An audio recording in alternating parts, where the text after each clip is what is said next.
Hey y'all, happy National Scrapbooking Day or International Scrapbooking Day. I'm here with a cherry on top and I have a challenge posted over in the message board. And so I wanted to make a video for the inspiration piece for my challenge. The challenge is called Repeat After Me. I'm using this photo of my son. It's actually from an Instagram story where I just kind of typed and put arrows to everything that's going on in the picture. And it kind of is this journaling or storytelling all in the picture. And I really love it. It's him the night before kindergarten. So the challenge is repeat after me, and it is to use repeating elements on your page, specifically lots of repeating elements, like as many as you can cram on there. And so I'm using different tags on my background. So you can see here, I used my Cricut to cut out a ton of tags. You could also use a manual die cut machine to do this. And then I'm going to swipe color 3 each with these Distress Oxide inks. And I'll go through the colors really quick. I have candied apple, picked raspberry, carved pumpkin, squeezed lemonade, lucky clover, tumbled glass, mermaid lagoon, and wilted violet. So I'm making a rainbow, and it's like mostly a primary color, like good rainbow, but honestly, when I'm done with the green, it doesn't look very green, which is unfortunate because I love green, but anyway, I digress. So I just swiped the color on these, and I finally figured out the best way to swipe the color is to rub the tags directly onto the pad. That was like the least messy way, although my hands did get really messy, but it was worth it because y'all, this might be my favorite layout that I've made in like a super long time. So the challenge is to include repeated elements, as many as you can get on the page. And I'm going to post this in the message board on a cherry on top. And you have until Monday, May 16th at 11:59 p.m. to participate. There'll be a album where you can put your challenge, and then we will pick a winner. And the winner will receive a 12 by 12. They will receive a Simple Stories Mega Mystery Bundle. So you know that's going to be good because everything Simple Stories makes is amazing. So I can't wait for you guys to play along and see what everybody makes. So here are all of my tags. I did 3 each of every color, and I laid them out to dry because Distress Oxide does take a little bit to dry. And then I took water and just kind of dropped water droplets all over them, because they're Distress Oxides. So the water will oxidize and kind of make them a mottled looking. You can already see it's happening. But I let them completely dry. And look how cool they are. Aren't they so neat? Like, I love that so much. So it's going to take a little bit of time, but I do decide that I want to,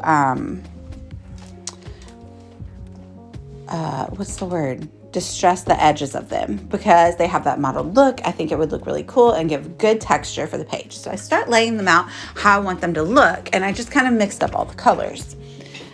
But I immediately was like, well, that doesn't look very rainbow, does it? So I decided to rearrange them in Roy G. Biv order. So like, of course, all through my head is going Roy G. Biv, which I put pink. So I put a pink one at the top because pink is part of red. The pink is also part of purple. So I decided to put 2 at the bottom as well. So that will be kind of the link between the top of the page and the bottom of the page. And I found that lovely rainbow stripe paper in my stash.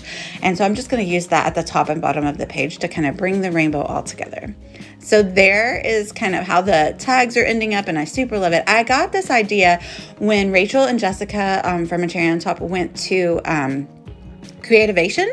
They like showed a booth. I think it was Tim Holtz booth, and that was how they displayed the colors of their oxides and all their inks, and it was just like smearing it on a tag. And so I've had this idea in my head since they went to Creativation, and I was like, oh, I have to make a layout like that.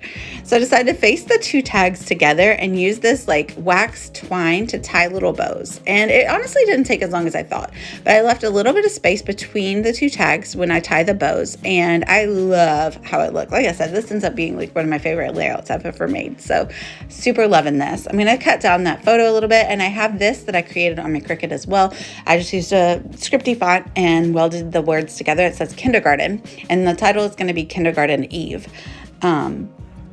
And it's just this little picture I took of him, and all the things that's happening in the picture is very quintessentially Lachlan at that moment in time. And it's like a fun little snapshot, and I love it so much.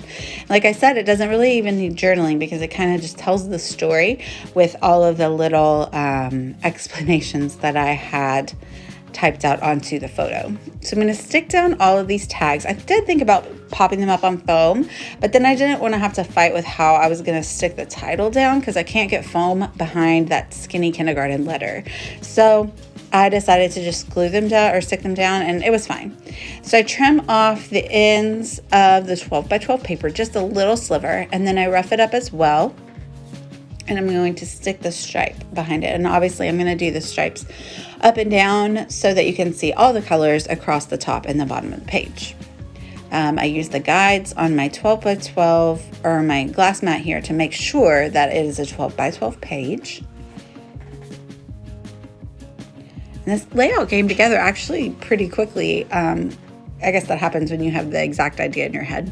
So I hope you guys play along. I'm going to link down below with my affiliate link and the link to the message boards if you would like to play along. I really hope that you do. I think that this could produce so many fun results. You don't have to do tags. You can do anything. You can do any repeating element. You could stamp. You could do a bazillion flowers. You could just repeat words. Oh, the possibilities are endless, honestly. I trimmed down the photo of Lachlan and I'm going to stick it right there in the middle, kind of like have a couple of bows like overlap it.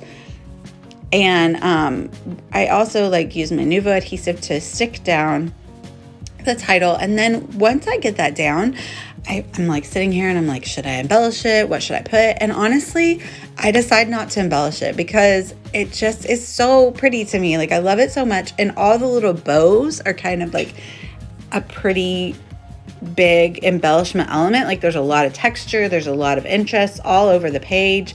And so between that and the stripes at the top and the bottom, I just thought, you know what? It doesn't really need anything. I love it so much. And so I didn't. I just put the title and let this photo journaling speak for itself. And I went with it. And like I said, it turned out to be like one of my favorite layouts I've ever made. So, you know, there's no rules. There's no rules in scrapbooking. So that's what's super fun about it. I hope you guys are so inspired. There's so many fun things going on at A Cherry on Top, and they are also giving away a bazillion prizes, like at least 50 probably. And they're also giving away a Big Shot, which I love. I know I use my Cricut here, but I use my Big Shot on almost every layout that I make. So I highly suggest going and entering that giveaway if you don't have one, because that is a good prize. There's the final. I'm so happy with it. Hop over on the message boards, play along with us. I hope you guys are having a really scrappy, crafty, happy International Scrapbooking Day. Bye, y'all.